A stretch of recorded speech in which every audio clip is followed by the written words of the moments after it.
Salam sejahtera bagi kita semua. Perkenalkan, nama saya Nesvita Kersimpurba. Saya dari Fakultas Hukum, Prodi Ilmu Hukum,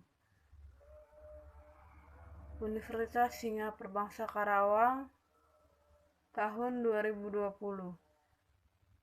Dan narasumber saya yang bernama. Baik, di sini saya memiliki narasumber yang bernama Cecilia Saragi. Baik. Pertanyaannya, menurut pandangan Kak Cici mengenai Pancasila bagaimana sih? Pancasila itu dasar negara yang seharusnya kita laksanakan dalam kehidupan kita sebagai warga negara Indonesia. Oke. Nah, bagaimana sih cara menerapkannya di kehidupan sehari-hari? Nah, kalau menurut saya cara menerapkannya itu dengan yang utama itu menghargai setiap perbedaan suku, agama, dan ras setiap warga negara Indonesia, karena negara Indonesia itu kan beraneka ragam ya, beraneka ragam suku, agama, dan ras. Nah, kita saling menghormati ke perbedaan itu, karena itu juga salah satu contoh menerapkan Pancasila dalam kehidupan kita sebagai masyarakat. Baik. Nah, menurut Kak Cici nih, nilai-nilai Pancasila sudah sejauh mana sih diterapkan di lingkungan masyarakat Indonesia? Kalau menurut saya, penerapan nilai-nilai Pancasila di kehidupan masyarakat itu belum sepenuhnya terlaksana ya, bukan tidak terlaksana, tapi belum sepenuhnya terlaksana, karena saya lihat masih banyak warga negara Indonesia yang tidak peduli atau menjalankan nilai-nilai Pancasila gitu sebagai warga negara Indonesia. Contohnya masih ada pro dan kontra terhadap umat antar agama gitu. Kayak yang di beberapa contohnya ya, beberapa satu bulan yang lalu tentang yang di Sigi itu kan antar agama ya. Nah, itu kan seharusnya kan tidak boleh melakukan hal seperti itu. Itu kan contoh hal yang melanggar nilai-nilai Pancasila ya, kalau menurut saya. Dan bagaimana sih cara biar kita bisa menerapkan nilai-nilai Pancasila itu? Caranya itu ya kalau menurut saya memang harus pentingnya kesadaran dari setiap masyarakat itu sendiri gitu, karena kita juga harus menyadari bahwa Pancasila itu sebagai dasar negara Indonesia. Nah, otomatis sebagai warga negara Indonesia kita harus menjalankan nilai-nilai Pancasila, dan tentunya mungkin lebih diperlukan edukasi ya, bahwa Pancasila itu sebagai dasar negara. Jadi memang harus setiap warganya harus menjalankan nilai-nilai itu. Jadi tidak hanya sekedar simbol aja Pancasila dasar negara, tapi masyarakat tidak mengetahui setiap makna dan nilai-nilai dari Pancasila tersebut. Edukasi yang bagaimana sih yang masyarakat harus tanamkan dalam dirinya? Ya, misalkan kalau menurut saya sih sebagai warga negara Indonesia, kayak Pancasila tuh, nilai Pancasila tuh memang dari seperti dari lembaga-lembaga yang berwenang itu juga masih kurang gitu kan, menjelaskan, mengedukasi tentang nilai-nilai Pancasila atau menjalankan prosedur sesuai nilai-nilai Pancasila gitu. Jadi masyarakat juga jadinya kurang mengetahui dan kurang menyadari. Jadi mungkin di lembaga pendidikan ya, terutama contohnya apalagi kita sebagai mahasiswa, nah itu sangat penting sekali tuh nilai-nilai Pancasila itu tuh semakin terkuat atau diterangkan gitu ya di setiap sekolah, karena terutama sekolah itu kan generasi penerus bangsa ya, sehingga generasi kedepannya tuh mengetahui dan menjalankan nilai Pancasila, sehingga nilai Pancasila itu tidak terlupakan. Kan tadi Kak Cici bilang nggak terlupakan nih. Nah, sekarang kan masih banyak nih masyarakat Indonesia yang kalau ditanya nih, Coba sebutkan 5 sila Pancasila. Dia kan masih banyak yang nggak bisa kan. Coba Kak Cici sendiri sebutkan coba 5 nilai Pancasila dan bagaimana sih cara biar masyarakat tahu gitu dan bagaimana sih cara menanamkannya gitu. Cara menerapkannya. Pancasila. Karena kita kan negara kita kan apa ya? Kita kan semakin apa ya? Semakin zaman kan menurut saya semakin canggih ya. Ada apalagi di dunia teknologi gitu. Nah kita bisa mengakses gitu loh sebenarnya kalau memang kita jika memang kita ngerasa kayak lupa gitu ya mungkin kadang kan kita suka lupa ya kita nggak tahu apa arti-arti atau makna Pancasila itu sebenarnya kita kan bisa mengakses di Google gitu sebenarnya bagi kayak saya bilang kita juga perlu apa ya kesadaran dari diri kita sendiri kalau dari diri kita tidak menyadari atau tidak ingin tahu ya menurut saya ya pasti ya lama-kelamaan Pancasila nilai-nilai Pancasila itu akan tertinggal dan hilang gitu di Indonesia. Nah, tadi kan kita ngebahas nih 5 nilai-nilai Pancasila. Apa saja sih nilai-nilai Pancasila menurut Kak Cici? Kan ada tuh 5 nilai-nilai Pancasila seperti ketuhanan. Coba Kak Cici sebutkan 5 nilai-nilai Pancasila. Ketuhanan, kemanusiaan, baru persatuan Indonesia, baru kerakyatan, baru keadilan sosial bagi seluruh rakyat Indonesia. Nah, coba Kak Cici jelaskan satu yang Kak Cici tahu gimana sih kan kayak misalnya ketuhanan ya. Kan kalau ketuhanan berarti berhubungan dengan Tuhan. Nah, kalau menurut Kak Cici coba misalnya Kak Cici mau ambil tadi kan misalnya kayak yang tadi saya bilang sila pertama. Nah, Kak Cici coba sebutkan dong satu aja nilai-nilai Pancasila terus bagaimana sih penerapannya? Oh, kalau misalkan apa namanya Pancasila kan satu ketuhanan yang Maha Esa berarti setiap manusia itu berhak menentukan apa agamanya ya kepercayaannya antara dia dan Tuhannya. Di Indonesia itu kan ada 5 agama ya yang diakui Kristen, Protestan, Katolik, Muslim, Hindu, Buddha, dan enam Konghucu. Nah,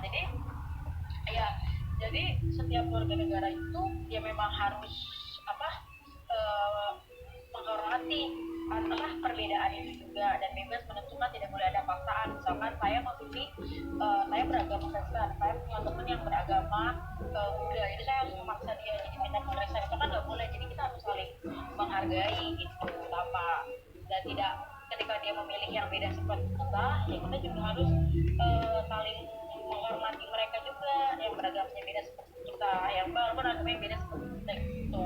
Baru kemanusiaan yang adil dan beradab. Nah jadi setiap warga negara itu memiliki apa ya nilai hak dan kewajiban yang sama di mata negara dan di mata hukum. Jadi nggak boleh ada perbedaan. Misalkan yang mentang-mentang dia pejabat jika dia melakukan kesalahan nah dengan dibandingkan dengan warga negara biasa seperti kita melakukan kesalahan tuh beda. Nah itu tuh gak boleh, ini harus sama.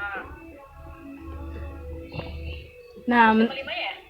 nggak usah 5-5-nya. Nah, udah. Itu kalau dari saya sih itu.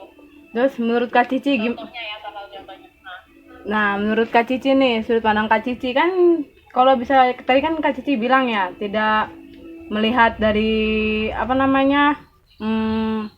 Kayak ras pekerjaan atau jabatannya kan. Nah, kan sekarang kan di Indonesia ada tuh yang korupsi penjaranya penjara istimewa kan, VIP, ada TV-nya. Bagaimana sih menurut Kak Cici itu? Nah itu sih sebenarnya itulah yang apa ya sebenarnya pro dan kontra juga ya sebenarnya kan yang namanya itu lapas lembaga pemasyarakatan harusnya semua sama ya setiap orang yang memang berurusan dengan hukum harusnya kan memang ditempatkan di posisi yang sama gitu maupun dia korupsi atau dia nyolong ayam atau apa gitu sebenarnya nggak boleh ada perbedaan seharusnya tapi masih ada kan yang kayak tadi Christine bilang tuh kalau yang korupsi siapa gitu yang korupsi ada TV-nya gitu kan sebenarnya nggak boleh dan akhirnya kan juga ditindaklanjuti kan ketua lapasnya pimpinan lapasnya tuh Nah, jadi memang seharusnya memang perlu juga tindak tegas sih, tindak tegas dari lembaga-lembaga yang berwenang ya atas permasalahan-permasalahan seperti itu, karena memang jelas itu emang sudah menyalahi aturan. Tentunya emang nggak boleh kayak gitu. Tapi ya memang kalau menurut saya apa ya, teori dan kenyataan di lapangan itu jangan berbeda jauh ya kalau kita lihat dari kenyataannya sekarang gitu. Oke. Tadi kan menurut Kak Cici begitu ya. Terus Ya, bagaimana menurut Kak Cici adil nggak sih itu? ya nggak adil lah. Contohnya Gubernur Banten Ratu Atut, dia ya contohnya ya, dia itu kan korupsi ya berapa tahun yang lalu tuh putusannya itu korupsi, itu dia cuma dihukum 1 tahun hukumannya. Sedangkan kalau mungkin pernah lihat di TV ya yang tentang nenek nyuri coklat, yang di bawah coklat itu kalau kita tahu itu hukumannya lebih tinggi gitu. Padahal jelas-jelas dia itu nenek itu nyuri apa namanya, nyuri coklat karena ada sesuatu yang menyebutnya dia belum makan atau apa gitu waktu itu, atau dia udah punya uang jadi dia nyuri coklat. Dibandingkan si Ratu Atut yang jelas-jelas dia kan ini jadi kayak penyalahgunaan kekuasaan, mengambil uang negara kan sebenarnya itu. Iya. Malah yang rakyat yang nyuri coklat hukumannya lebih tinggi daripada orang yang nyuri uang negara gitu, uang rakyat. Kan itu nggak adil ya, apa terdapat ketidakseimbangan gitu. Ya sedangkan di itu harus apa ya, semua warga negara itu di undang-undang dasar pun ada semua warga negara sama di depan hukum, dan di negara ini setiap negara ada perbedaan lah antara para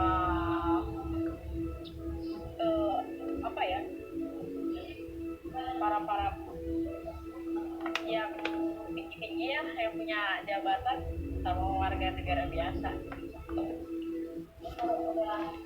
Jadi gimana ya? Menurut Kak Cici kan, tadi kan Kak Cici bilang di Indonesia ini jadi masih banyak perbedaan-perbedaan yang kayak perbedaan kasta gitu kan. Benar.